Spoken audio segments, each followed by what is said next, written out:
Welcome, Gunrunner.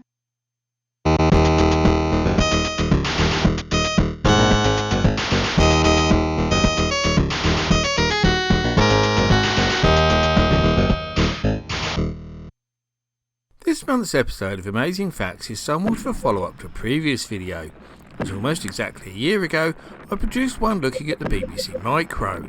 In that episode I briefly talked about the successor to the Beeb, the Acorn Archimedes, and I had people asking when I would cover that computer almost immediately.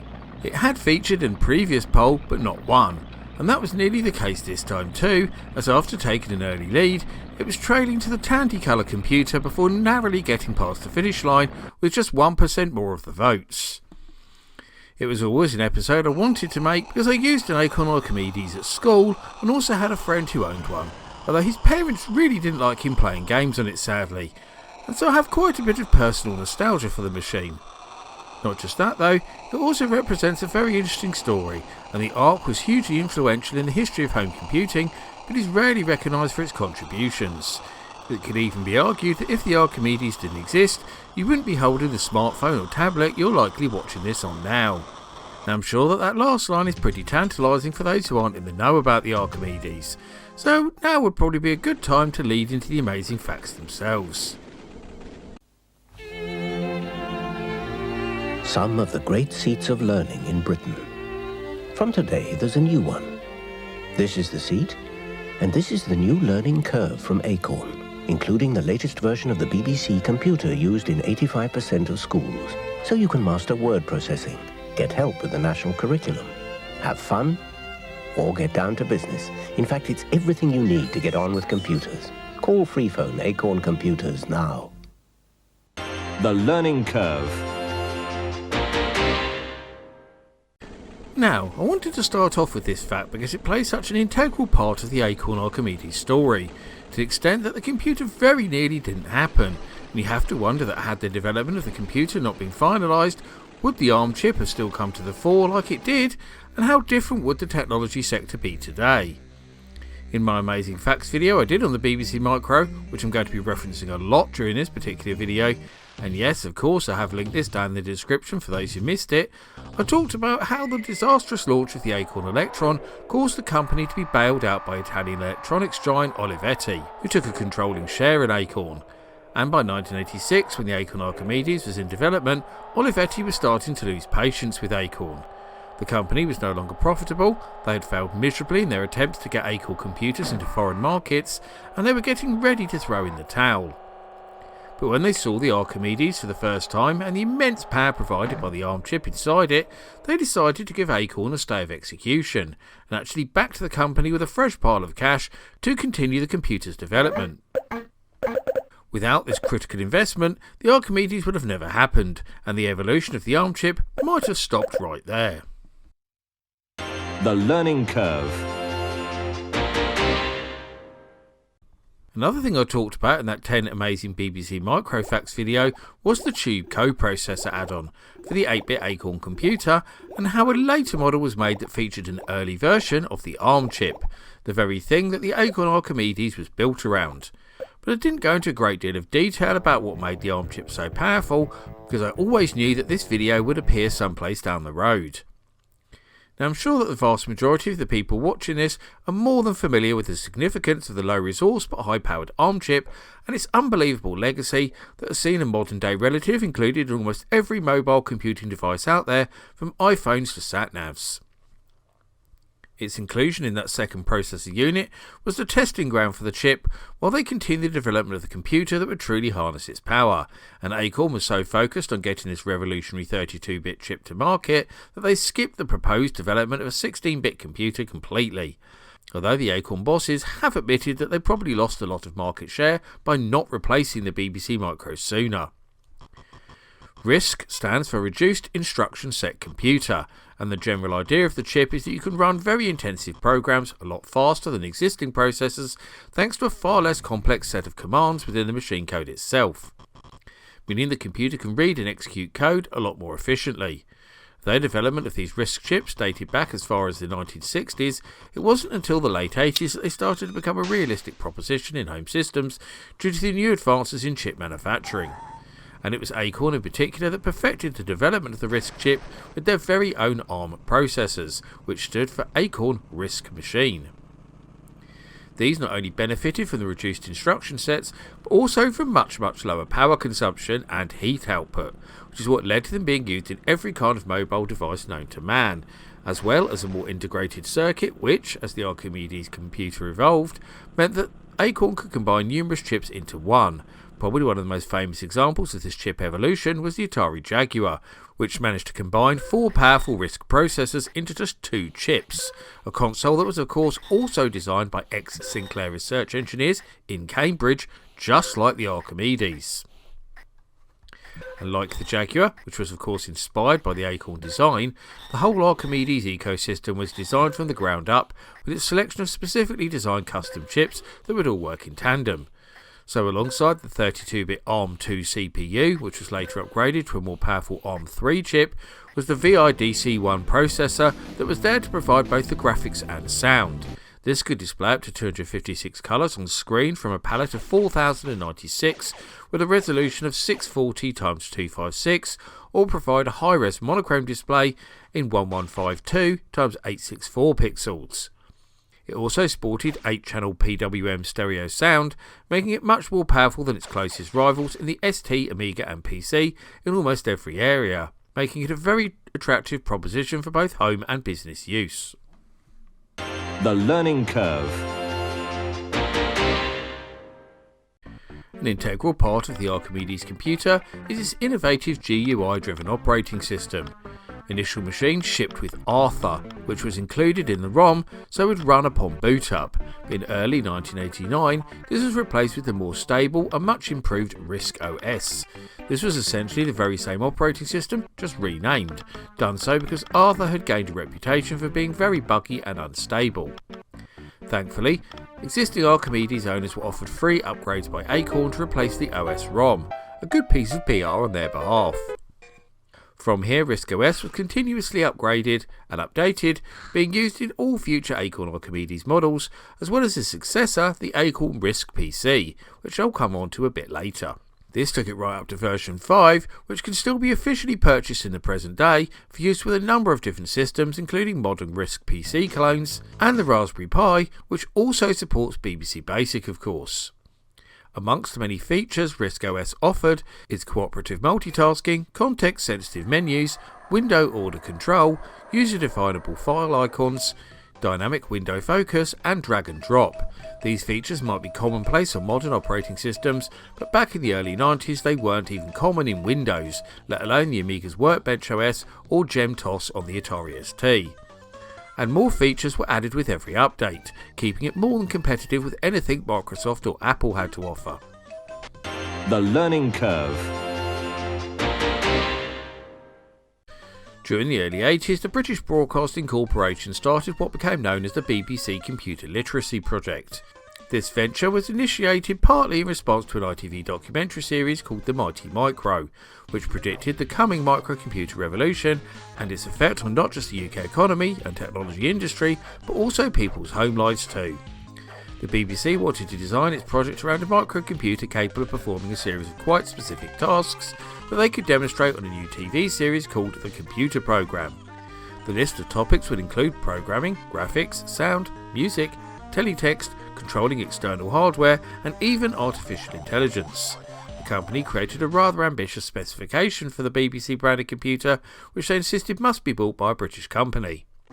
This led them to speak to several industry leaders in this sector, including the likes of Newbury Labs, Tangerine Computer Systems, Sinclair Research, and of course Acorn, who ultimately won out.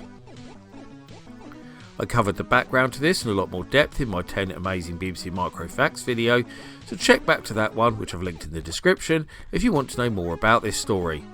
But for this video, we're going to fast forward about 7 years or so to 1987, when the good old beef was starting to look a bit long in the tooth, with lots of new 16-bit computers on the market, like the Atari ST, 386PC, and Commodore Amiga, and it was more than ready for replacement. But the BBC Micro was so heavily integrated into UK schools at this time that they were very reluctant to replace it, I actually covered this particular conundrum in my video looking at 5 unofficial successors to popular 8-bit computers, where I told the story of the original replacement for the BBC Micro, the ill-fated RM Nimbus, which never really took off like hoped. Acorn knew that if their new 32-bit Archimedes computer was going to get any traction, it had to retain some sort of backwards compatibility with the Beeb, so they made it compatible with BBC Basic, more on that later, and included all the original BBC graphics modes within the new video chip, including teletext, and also gave it the ability to network with original machines over Econet. There were also some programs produced to emulate the BBC completely, although you ideally needed a really fast ARM3 enabled Archimedes or above to make it practical. And indeed this plan was pulled off perfectly, as the British Broadcasting Corporation chose to officially endorse the Archimedes before it even hit retail shelves. And when it did eventually arrive in July 1987, 3 of the 5 launch models were BBC branded in the form of the 305, 310 and 310M, which also came with PC emulation software too, meaning it could run many of the programs designed for the RM Nimbus also. 2 years later, a BBC branded version of the A3000 was also released, which is the one that was found in most schools and indeed homes, being much cheaper and more compact than previous Archimedes models, but more on that one later too. The learning curve. And this segment leads on very nicely from the last and comes back to the bit where I spoke about the Archimedes coming with BBC Basic included to appeal to schools and existing Beeb owners who wanted to make the upgrade. This was a hugely important part of the Acorn RISC machine project and made a machine with almost mind-blowingly advanced technology instantly accessible. But I'm sure that you'd all like to know just what made BBC Basic so great, so let's break it down. I should start with the fact that it had a built-in machine code assembler. This meant that once you'd mastered BBC Basic, you could move on to learning machine code pretty seamlessly and even combine the two. The ability to include machine code within BBC Basic also made it much faster than many of its contemporaries. Another nice feature, which I found very useful myself indeed, was the ability to use shortened commands. So for example, you could simply type p dot instead of print or l dot instead of list. It also had extra commands compared to the then industry leading Microsoft Basic and allowed full access to the hardware, including all graphics modes, expansion ports and the sound chip. The fact that you can still find a variation of BBC Basic on the Raspberry Pi computer in the present day says it all about this groundbreaking version of the popular programming language. The learning curve.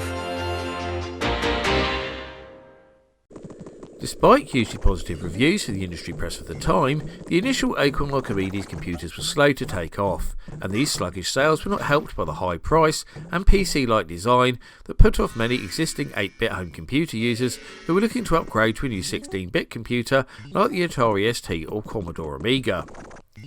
And indeed, Acorn looked across the retail aisle at the sleek and slimline Atari ST-FM that was leading the market at this time, as well as the new Amiga 500 which had just been released to try and compete with it on an even playing field, a tactic that very much worked, as history tells us, so they set about completely redesigning the Archimedes into an all-in-one Atari ST-like case, with a lower chip count, built-in disk drive, and a smaller selection of ports that would still allow users to connect all the essential items needed, like printers and joysticks. This new machine, dubbed the A3000, was very much designed with the home market in mind, although its low £650 price point also made it very attractive to cash-strapped schools too, as previously mentioned. These ended up being the most common and the highest selling model in the whole Archimedes range, and were also the last models to carry the BBC branding alongside Acorn's own moniker.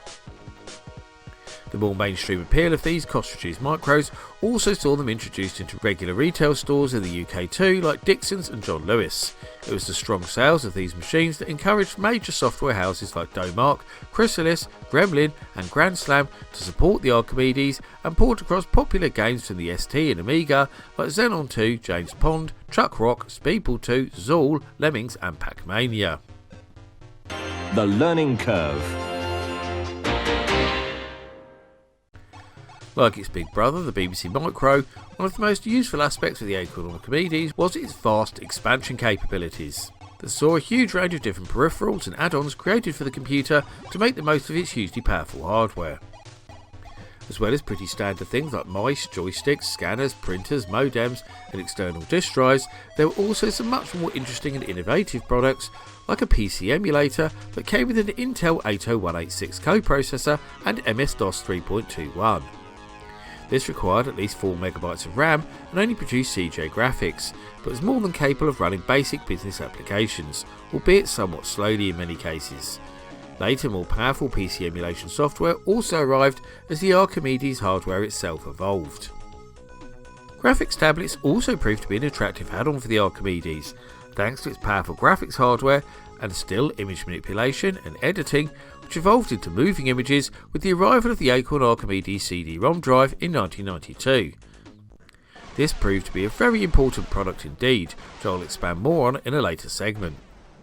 These visual abilities were improved even further with a range of PC-like graphics cards as well as several sound cards too, but these often proved to be very expensive, so had very little take-up. The learning curve. By far the rarest and most unusual model of the Archimedes that was released into retail is the A4.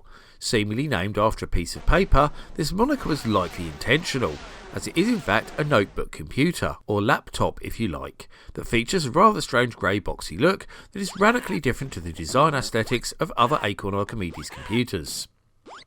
Released in 1992, it features a slightly lower version of the ARM3 processor running at 24MHz, as well as a 9-inch passive matrix LCD screen capable of displaying a maximum resolution of 640x480 pixels in 15 shades of grey. The slower processor and monochrome screen were chosen to try and save power and extend the battery life, which is reportedly around 3 hours on average, but could be stretched out to 4 hours with power saving measures enabled. You could of course connect up a power supply for home and office use, and it could be connected up to a colour monitor too if you wished. The ugly looks aren't the weirdest part of the design here however, as the A4 has no built-in pointing device like other laptops of the time. You're either forced to use the cumbersome cursor keys or plug in an external mouse, not ideal when you're on the go. These strange design choices, as well as the high price, £1,500 for the most basic model, which is nearly £3,300 in today's money, meant that the A4 was far from successful, and it was withdrawn from market within a couple of years. The learning curve. The powerful hardware within the Archimedes made it ideal for a wide range of different tasks, including digital image editing, music production, and desktop publishing. One of the areas where it excelled in particular was its ability to both play and edit full motion video, being one of the very first formats to offer full colour FMV playback and editing, and certainly one of the cheapest solutions for this hardware intensive task at the time. This came about in 1992 with the release of the new Acorn CD-ROM drive and a package called Acorn Replay to go with it. This incredible piece of software offered up the ability to read compressed video data from mass storage in real time and to maintain a constant frame rate of up to 25 frames per second, all on standard computing hardware without the need for dedicated video decoding add-ons. The only requirement apart from the need for a CD-ROM drive was a minimum of 2MB of RAM. Unlike PCs of the era, the Archimedes didn't require any extra video boards or video decoders to make it possible. It could do it all within the native hardware. Very impressive indeed. Acorn Replay was widely compared to QuickTime on the rival Apple Mac, but very favourably so, as it offered a number of huge advantages. For example, Replay could be used on a stock A3000 with 2MB of RAM, whereas QuickTime required an expanded Apple Mac with at least 4MB. Apple's software was also restricted to 15 frames per second, a lot less than Acorn's 25, and had lower quality audio too. This saw the Archimedes find a nice little niche in the world of video editing and production, especially in the multimedia space. The learning curve. I felt that it was only right to finish this video with a segment on the machine that replaced the Archimedes, the Acorn RISC PC. Released in April 1994, the name suggests a clear lineage to the previous computers through the first part of its name, but that second part is a lot more intriguing, because it suggests the machine is also an IBM PC compatible, which is perhaps a little bit misleading, because it isn't actually PC compatible out of the box, but the trick here is that it could be. In a throwback to the BBC Micro and its tube add-on, the RISC PC allowed you to add a secondary processor within the main case, and an Intel 486 based CoPro was offered from day one. What is particularly interesting about this is that the RISC PC could essentially run both parts at once, almost like a PC virtual machine, which made it possible to share files and assets between the PC and Acorn parts of the system. This did of course mean that you could run either MS-DOS or Windows alongside the native RISC OS, which had been upgraded significantly from the Archimedes. But the OS wasn't the only thing that was massively more powerful, as we also saw huge upgrades to the processing power too. Initial models came with a 33 MHz ARM 610 CPU, but within 6 years this was replaced with a DEC strong ARM at 233 MHz, which was around 8 times faster. This just shows how quickly computer technology was progressing during the late 90s, and by the time the RISC PC was discontinued in November 2003, 300 MHz versions of the strong ARM processor were available too.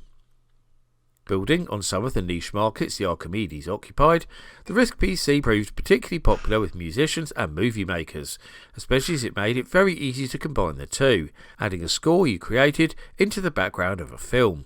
It was also heavily used by TV stations thanks to the omnibus interface, and it was reported that the RISC PC was being used by over 100 channels worldwide, including the likes of ITN News and the BBC.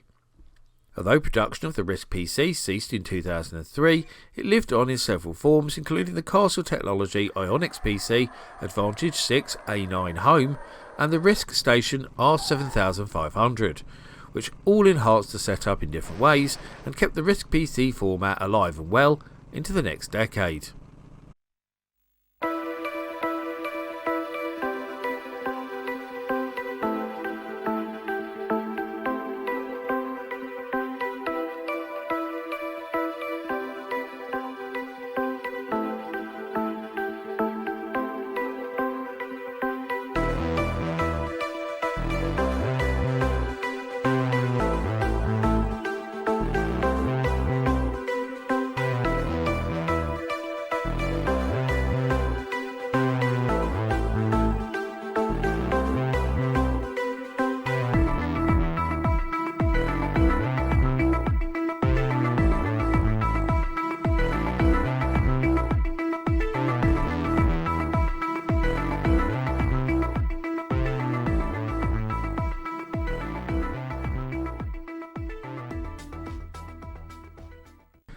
And that runs out my look at 10 amazing Acorn Archimedes facts. Which of these fascinating facts is your favourite, or do you have some of your own tantalising tidbits of trivia that you want to share with us all?